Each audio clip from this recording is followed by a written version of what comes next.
जगामध्ये सर्वश्रेष्ठ अशी मानली जाणारी दर 4 वर्षांनी भरणारी मानाची ऑलिम्पिक क्रीडा स्पर्धा मानली जाते. 3000 वर्षांचा इतिहास असलेली ही स्पर्धा जवळपास 170 देशांचे प्रतिनिधित्व करणारी आहे. जागतिक युनो संघटनेमध्ये 23 जून 1894 रोजी आधुनिक ऑलिम्पिक स्पर्धा भरवण्याचा प्रस्ताव संमत करण्यात आला. तेव्हापासून 23 जून हा दिवस जागतिक ऑलिम्पिक दिन म्हणून साजरा केला जातो.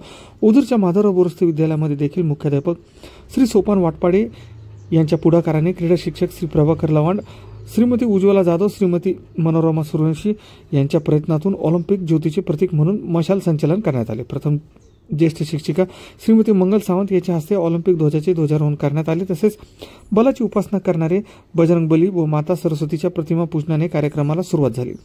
सर्व प्रकारच्या क्रीडा साहित्याचे पूजन देखील करण्यात आले. तसेच मुला-मुलींच्या रस्सीखेच स्पर्धा देखील संपन्न झाल्या.